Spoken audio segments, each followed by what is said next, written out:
ही guys, तो स्वागत है आपका कैप्टन B2 के चैनल में, जहां आज हम बात करने वाले हैं हॉकाई के एपिसोड 5 के बारे में। जो कि बॉस मुझे इतना बावल लगा कि मैं आपको क्या ही बताऊं, क्योंकि हॉकाई सीरीज की जो जान रही है अभी तक वो केट बिशप थी, लेकिन इस एपिसोड में तो मेन स्टार येलेना ही थी। आज के एपिसोड को देखकर लगा कि काश हॉकाई सीरीज के ऊपर एक दो और थ्योरीज वीडियो बना देता तो सारे के सारे शायद तक सही हो जाते, क्योंकि जैसा मैंने सोचा था उनमें से कुछ तो इसमें हो गया। बट चिंता की बात नहीं है, क्योंकि जो एक वीडियो मैंने बनाया था थ्योरी देते हुए हॉकाई के ऊपर, उसमें से भी कुछ बातें सही हो गई है। एनीवेज, उस पर तो हम बाद में बात करेंगे। फिलहाल आज के एपिसोड को एक्सप्लेन कर देता हूं हमारे ऑडियंस के लिए। सो गाइस, एपिसोड 5 के शुरुआत में हमें येलेना ब्लैक विडो को बचाते हुए दिखाई जाती है, जहां उसे पता चलता है कि एना नाम की जो ब्लैक विडो है वो उस बुढ़े के कंट्रोल में नहीं रहती है। एना बताती है कि वो कॉन्ट्रैक्ट किलिंग करके मस्त जिंदगी काट रही है कि तभी येलेना वॉशरूम चली जाती है एंड फेस वॉश करते समय ही स्नैप की वजह से वो गायब हो जाती है, और फिर जब ब्लिप होता है तो वो वापस आ जाती है। एना उसे सारा माजरा बताती है कि असल में क्या हुआ, प्लस ये दुख खबर भी देती है कि नताशा रोमानोफ अब नहीं रही। इसके बाद येलेना भी कॉन्ट्रैक्ट किलिंग का काम शुरू कर देती है अपना खर्चा पानी निकालने के लिए, एंड इसी के परिणाम स्वरूप ही हमें वेल दिखी थी ब्लैक विडो के एंड क्रेडिट में उसको रोनिन को मारने का कॉन्ट्रैक्ट देते हुए। खैर, इसके बाद हमें दिखाया जाता है कि क्लिंट ग्रिल के घर में जाता है पिज्जा डॉग को साथ लेकर, और केट अपने घर जाती है जहां उसकी माँ उसके चोटों में मरहम पट्टी करती है, प्लस बताती है कि उसे केट पर बहुत ही ज़्यादा नाज है। केट इसके बाद अपने जले हुए अपार्टमेंट में जाती है जहां येलेना उसका इंतजार कर रही थी, और इसके बाद उन लोगों की बातचीत शुरू होती है जो कि बहुत ही मज़ेदार थी। बातों बातों में येलेना बताती है कि उसका टारगेट क्लिंट है, एंड छत से नीचे मैंने तुम्हें इसलिए फेंका था क्योंकि तुम मेरे लिए ऑब्स्टेकल बन रही थी। केट पूछती है कि क्लिंट को तुम क्यों मारना चाहती हो, जिस पर येलेना कहती है कि मुझे उसका कॉन्ट्रैक्ट मिला है, प्लस उसके वजह से ही मेरी बहन आज जिंदा नहीं है।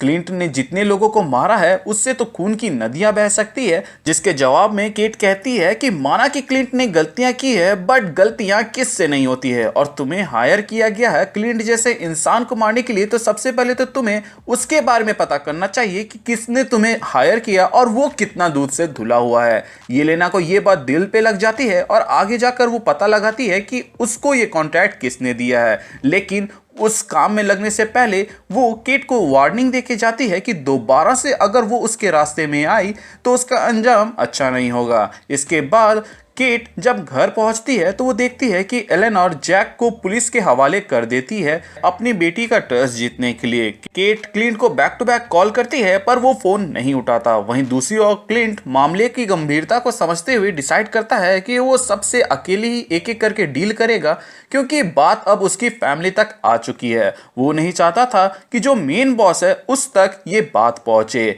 वो ट्रैक सूट माफिया के ब्रोस के जरिए ये मैसेज माया तक पहुंचाता है कि जहां पर माया ने उसे फर्स्ट टाइम देखा था वहां पर आ जाए। माया अपने पलटन के साथ वहां पहुंचती है, बट क्लिंट उसका सामना करने से पहले एक एक करके सारे ट्रैक सूट माफिया के लोगों और काजी को साइड करता है, और उसके बाद से वो रोनिन वाले सूट में ही माया से 1-on-1 लड़ता है, जिसके बाद वो उसको हरा देता है और मास्क हटाकर उसको डायरेक्टली बोलता है कि ये चेहरा देख लो, अगर तुम या तुम में से कोई भी मेरे फैमिली के पीछे आया तो मैं उसको जिंदा नहीं छोड़ूंगा। आगे वो बताता है कि बदले की आग ने तुम्हें अंधा कर दिया है, एज तुम्हारे नफरत का कारण यही है ना कि मैंने तुम्हारे डैड को मारा है, बट सच जान लो, और वो सच ये है कि ट्रैक सूट माफिया में से किसी एक ने ही मुझे उस मीटिंग के बारे में बताया था। तुम्हारे बॉस ने ही मुझे तुम्हारे डैड को मारने के लिए भेजा था। माया को ये विश्वास नहीं होता है, एंड वो स्वॉर्ड लेकर रोनिन पर हमला करने वाली होती है कि केट उसको रोक देती है अपने एरो की मदद से। इतने में ही रोनिन वहां से निकल जाता है, और फिर माया भी वहां से निकल लेती है। टैक्सी से केट एंड क्लिंट ग्रिल के घर जाते हैं तो माया काजी से पूछती है कि तुम उस दिन मीटिंग में क्यों नहीं आए थे जिस दिन रोनिन ने हमला किया था, जिस पर काजी कहता है कि मुझे बुलाया ही नहीं गया था। माया का ये सवाल करना दर्शाता है कि उसको क्लिंट के बातों पे थोड़ा थोड़ा सा विश्वास है, जिसकी जांच पड़ताल करने के लिए वो वहां से निकल जाती है। फिर हमें येलेना केट की मॉम के पीछे जाते हुए दिखाई जाती है, जिसके बारे में हमें आगे पता चलता है कि वो ऐसा क्यों कर रही थी। इसके बाद हमें दिखाया जाता है कि क्लिंट, केट और ग्रिल्स ब्रेकफास्ट कर रहे होते हैं कि वहीं पर केट को येलेना का मैसेज आता है जहां वो बताती है कि उसकी ही मॉम ने हायर किया है क्लिंट को मारने के लिए एंड साथ में उस आदमी का भी फोटो भेजती है जिसके जरिए ये काम सौंपा गया है। केट वो आदमी की तस्वीर को क्लिंट को दिखाती है एंड क्लिंट कहता है कि इस आदमी से ही तो हमें दूरी बनाए रखनी थी, यही तो मेन बॉस है जिसका नाम किंगपिन है। इसी के साथ ये एपिसोड खत्म हो जाता है और मेरी कई सारी थ्योरी सही और कुछ गलत भी हो जाती है। खैर, अगर आप जानना चाहते हैं कि कौन सी थ्योरी सही हुई या गलत हुई तो आप मेरी हॉकाई रॉनिन वाली वीडियो को देख सकते हैं, आपको समझ में आ जाएगा। बाकी ये वीडियो कैसा लगा मुझे कमेंट सेक्शन के जरिए जरूर बताइएगा। इसके अलावा अगर आप हमारे चैनल पर नए हैं तो चैनल को सब्सक्राइब कर दीजिएगा और पुराने हैं तो प्लीज चेक किए आपने बेल आइकन दबाया है या नहीं। अगर आपने दबा दिया है तो वेल एंड गुड, और अगर आपने नहीं दबाया है तो उसे दबा दे ताकि जब भी मैं कोई वीडियो डालूं उसका नोटिफिकेशन आपको जाए। इसके अलावा हमारे चैनल का एक छोटा सा मोटो है जो कि लोगों की मदद करे, अपना ख्याल रखे एंड कीप मूविंग फॉरवर्ड का रट लगाकर आगे बढ़ते रहे। Thank you for watching this video, stay tuned.